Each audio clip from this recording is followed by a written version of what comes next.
Role. दलील साहेबांनी भेट घेतलेली आहे, काय चर्चा झालेली आहे दोघांच्या भेटीमध्ये? आता काय चर्चा असणार आहे? आता हा शेवटी सामाजिक राजकीय भेट झाल्याच्या नंतर आमची खूप दिवसांनी भेट झाली. हॉस्पिटल आले होते, पुन्हा एकदा साधक बाधक चर्चा राजकारणावर समाजकारणावर. आता सध्या मैदानच की रेड तो जसं वारा असेल तसं सध्या सुरू असतं. झाली चर्चा. काय चर्चा साधक बाधक नेमकं सांगितलं तुम्ही सगळं खेळ सांगितला ना. 2-3 दिवस थांबा राहू दे. नेमकं थोडंसं राजकारणात म्हणलं जातं बाबा ते काही पत्ते हुकमी पत्ते ते ओपन करायचे नाही, ते वेळेवर टाकायचे असते. नुसतं चेस खेळून नुसतं मांडून चालत नाही, ते खेळता बी आला पाहिजे. या खेळात तुम्ही एकत्र असणार ते काही होऊ शकतं. सामान्य जनतेसाठी काही होऊ शकतं.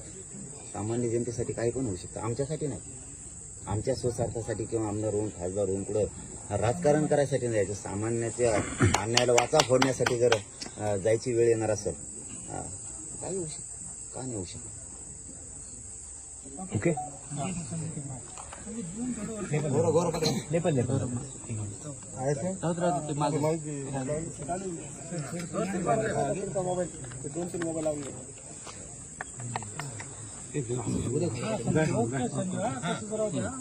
विधानसभा निवडणुकीचा तारखा जाहीर झालाय.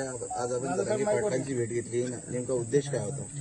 मी जरांगे पाटील साहेबांना 2दा हॉस्पिटलमध्ये जाऊन भेटलो होतो. इथेही जेव्हा त्यांचं आंदोलन सुरू झालं होतं इथेही आलो होतो आणि त्यावेळी मी एक गोष्ट सांगितली होती की आपण जेव्हा हे घोषणा देतो 1 मराठा लाख मराठा, तर त्यावेळी मी सांगितलं होतं की 1 मराठ्यांनी पूर्ण महाराष्ट्रामध्ये कशा गाजवलेलं आहे. सगळं लाख मराठा रस्त्यावर आले तर काय हो. तर ते सत्य झालेलं आहे आणि मी जरांगे पाटील साहेबांचा सुरुवातीपासून फॅन आहे या कारणाने की एक छोटासा गावाचा एक सामान्य माणूस आपल्या समाजाच्या हितासाठी जेव्हा त्याची प्रामाणिकता लोकांना कळतं तर सगळं समाज त्याचा मागे कसा येतो त्याचा एक ज्वलंत उदाहरण म्हणजे जरांगे पाटील साहेब आहे. आणि ते आपल्या भूमिकेवर ठाम आहे की कधीही त्यांनी आपली भूमिका बदललेली नाही आहे. ते आपल्या समाजासाठी लढत आहे. आज चांगली गोष्ट हे आहे की त्यांनी आम्हाला जेव्हा हे कळलं की सगळं आता निवडणूक जवळ आलेली आहे आणि जरांगे पाटील साहेबांचे आम्ही हे ऐकलं होतं की तेही निवडणूक लढणार आहे. त्यांचं म्हणजे त्यांच्या वतीने काही लोक निवडणूक लढणार आहे. तर त्या अनुषंगाने आणि आज जे समाजामध्ये जे चाललेलं आहे त्याच्या बाबतीत चर्चा करण्यासाठी आम्ही आलो होतो. चाय पीने के ऊपर चाय के ऊपर चर्चा करने के लिए चाय भी पिए, यहाँ पे बातचीत भी की है उसमें. अब आगे देखेंगे जो भी होगा. येत्या विधानसभेत जरांगे पाटील आणि तुम्ही एकत्र आम्हाला दिसणार आहात? देखिए जैसा अभी जरांगे साहब ने आपको बताया है कि कुछ दिनों के अंदर कुछ ना कुछ तो जो भी फैसला लेंगे, मैं अकेला अपने तौर के ऊपर मेरी पार्टी का फैसला नहीं कर सकता हूं. जरांगे पाटिल साहब की सबसे अच्छी बात यह है कि जब भी उन्होंने कोई फैसला लिया है अपने समाज के साथ चर्चा करके, समाज के जिम्मेदारों के साथ चर्चा करके उन्होंने फैसला लिया है. इसमें हमारी सिर्फ उम्मीद यही है, हमारी सिर्फ ख्वाहिश यही है कि आज महाराष्ट्र में जो राजनीतिक परिस्थिति है, जितने भी एस्टैब्लिश्ड पॉलिटिकल पार्टीज है या जो प्रस्थापित नेता लोग है, इनका लोगों का विश्वास इनके ऊपर से खत्म हो चुका है. तो जब तक आप नए चेहरे नहीं लेके आएंगे, लोगों का विश्वास जो है नए चेहरों के ऊपर होगा और लोगों को लगेगा कि नहीं भाई यही लोग बार बार चुनकर आ रहे हैं करके. आज भी राजनीति के अंदर देखिएगा, आज विधानसभा, आज एमएलएस का ये हुआ है, एक बाप मंत्री रहता है, बेटे को आमदार बना दिया जाता है, मतलब बाकी और कोई नहीं है. ये घरानेशाही कहीं ना कहीं तो खत्म होनी ही चाहिए ना उसमें.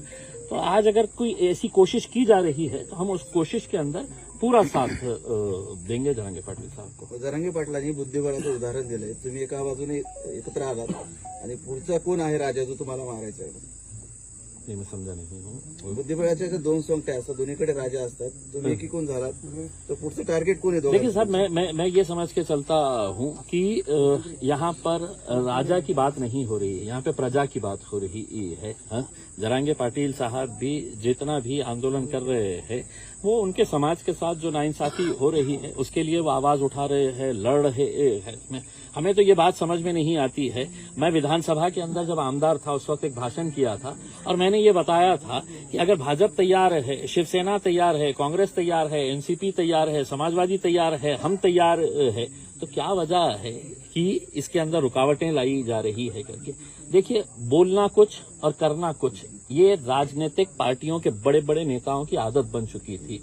अब ये जब से आए हैं तो ये सबकी पोल खोल रहे हैं, सबको उधेड़ रहे हैं, तो अब सब परेशान हैं इनकी वजह से। इनका मकसद यही है कि मेरे समाज के साथ इंसाफ करो, हम भी यही कि चाहते हैं कि साहब हमारे समाज के साथ भी कुछ इंसाफ होना चाहिए करके। और जब दो लोग का कॉमन गोल रहेगा, ऑब्जेक्टिव एक रहेगा उसमें, तो यकीनन इनके साथ लोग जुड़ रहे हैं, हम भी इनके साथ जुड़ेंगे। जरांगे पाटलांनी 14 उमेदवार आरक्षणाचा लढाला सुरू ठेवलाय. त्यांना आरक्षण भेटलं नाही. त्याचा साफ दावा आहे की देवेंद्र फडणवीसांनी मराठा समाजाला फसवलंय. देखिए, मैं तो अकेले सिर्फ देवेंद्र फडणवीस साहब के बारे में ये नहीं कहूंगा, मैं कहूंगा कि भारतीय जनता पार्टी की नीति जो है वो लोगों को समझ में आ चुकी है। कॉन्स्टिट्यूशनल अमेंडमेंट अगर करने का है, केंद्र सरकार के पास जाने का है, मैं तो आपको यहां तक ये कहता हूं कि उस वक्त नरेंद्र मोदी साहब ने यहाँ के एक बड़े नेता को बुलाकर ये कहा था कि ये आंदोलन मराठा समाज का किसी भी हालत के अंदर दिल्ली तक नहीं पहुंचना चाहिए करके, यहीं का यहीं इसको रखना चाहिए करके। तो उनकी नीति रही है ये, लेकिन अब वो एक्सपोज हो चुके हैं बहुत हद तक, जो है सबको समझ में आ रहा है कि इसके पीछे किसकी साजिश है, क्या षड्यंत्र रचे जा रहे हैं करके। मैं तो आपको शुरुआत से ही कहा हूं ना, भारतीय जनता पार्टी और उनके जितने भी है नीचे से लेके ऊपर तक, ये सभी लोगों की साजिश है। आपका अलायंस हो सकता है? देखिए, मैंने है तो आप सीधे तरीके से पूछ रहे हैं, मैंने आपको हर चीज का जवाब दे चुका हूं। अलायंस का मतलब क्या होता है? जब आप एक कॉमन गोल को हासिल करना चाहते हैं, और वो कॉमन गोल क्या है करके, समाज के अंदर अगर हमको परिवर्तन लेके आने का है, आज जो जाति धर्म के नाम के ऊपर जो घटिया राजनीति यहाँ पर देखने को मिल रही है, मुझे खुशी इस बात की है, मैंने जरांगे पाटिल साहब के तमाम ऐसे भाषण सुना हूँ, कहीं पर भी वो ये नहीं कहते हैं कि साहब ये समाज ने वो समाज के खिलाफ बोलना चाहिए, ये धर्म ने दूसरे धर्म के बारे में कुछ बात करना चाहिए।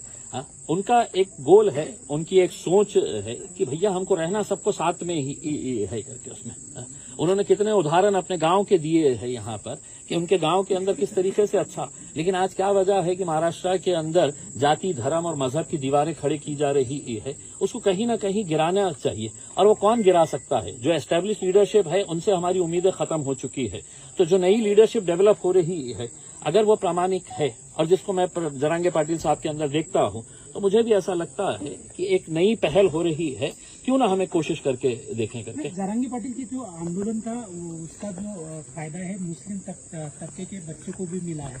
हाँ, इस वजह से भी आप देख सकते हैं। देखिए, 100% मैं जैसा आपको ये बताया हूं ना कि जब फायदे मिलते हैं, किसको फायदा मिलना चाहिए साहब? जो सबसे गरीब लोग हैं। आज अगर आप बोलेंगे कि इम्तियाज जलील तुमको रिजर्वेशन चाहिएगा करके, तो इम्तियाज जलील को नहीं चाहिए, लेकिन मेरे समाज के अंदर भी जो गरीब लोग हैं, जिनकी आवाज कभी नहीं पहुंचती है, जो मजबूर है, जो बेसहारा है, तो वैसे लोगों के लिए ही ये लड़ाई जो है वो जरांगे पाटिल साहब ने शुरू की थी उसमें। और कभी भी मैंने आपको जैसा बताया, मैं दोबारा आपको दोहरा रहा हूं, अगर वो ये कहते कि साहब ने ये समाज बराबर नहीं है, मैं मेरे समाज के बारे में, उन्होंने हमेशा सभी समाज को साथ में लेने की बात की है। आज अगर इलेक्शन की बात हो रही है तो ऐसा नहीं है कि वो दूसरे समाजों को साथ में नहीं ले रहे हैं। सभी समाज के लोगों को अब समझना चाहिए, या तो उन बेमानों का साथ दे, या एक नई पहल जो हो रही है तो उसका साथ दे करके अब जनता को तय करना है। जलील सर, याच्यामध्ये असं आहे की मनोज जरांगेचं सोशल इंजिनिअरिंगसाठी फार प्रयत्न चालू आहे, त्यामध्ये दलित, मुस्लिम, धनगर, मराठा.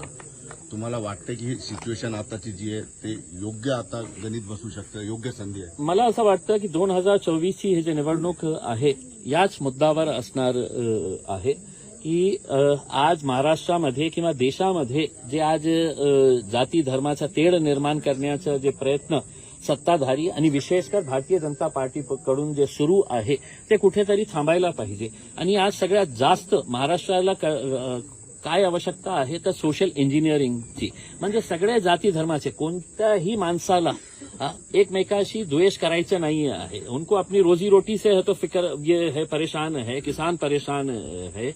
ऐसे हालात के अंदर कौन जाति धर्म के बारे में है तो सोचते रहेगा, अगर उनका पेट खाली ही है तो उसमें। तो अगर सबके बारे में अगर सोच रहा है कोई तो हम यकीनन उसको पूरी तरीके से साथ देंगे। और हमारा यही कहना है कि 2024 का इलेक्शन जो है वो सभी जाति, धर्म और मजहब के ऊपर उठ के, हाँ, हम सब एक है। हमें गर्व के साथ कहना है कि मला अभिमान है कि मैं महाराष्ट्रीयन है, मुझे गर्व है कि मैं भारतीय हूँ। इस मुद्दे के ऊपर लड़ना चाहिए, वरना आपको तो लड़ाने के लिए बैठे हुए ही है सत्ताधारी जितने भी बैठे हैं। जरांगे पाटील आपल्या भाषणात नेहमी म्हणतात की मुसलमानांनी कुणाला घाबरायची गरज नाही, मुसलमानाचं कोणी काही वाकडं करू शकत नाही। देखिए, या यही वाक्याकडे कसं बघता, नहीं, खरंच मुसलमानाकडे घाबरता? मैं यही कहना चाह रहा हूं कि मैं आज अगर चौथी मर्तबा अगर जरांगे पाटिल साहब से मिलने के लिए आया हूं तो कहीं न कहीं मेरे दिल में भी उनके लिए एक आदर का स्थान बना है। और इसलिए आदर का स्थान बना है कि वो इंसानियत के लिए बात कर रहे हैं। उन्होंने कभी है तो जाति, धर्म और मजहब के हिसाब से बात नहीं किए हैं। उन्होंने सबका साथ लेने की बात कर रहे हैं। इसका मतलब ये नहीं है कि भाई मुसलमानों को घबराने की, उनका पैगाम यही है कि दलितों, तुमको भी घबराने की जरूरत नहीं है, ओबीसी समाज को भी, किसी को भी घबराने की जरूरत नहीं है। सिर्फ आपको समझने की जरूरत है कि आपके खिलाफ जो साजिशें रची जाती है और उसके जरिए कैसा राजनीतिक फायदा उठाया जाता है वो खत्म होना चाहिए। आपण राज्यामध्ये किती जागा लढवणार आहात? आता ते ठरलेलं नाही आहे। काही पत्रकार येत असेल तर तिकीट द्यायला तयार आहे मी।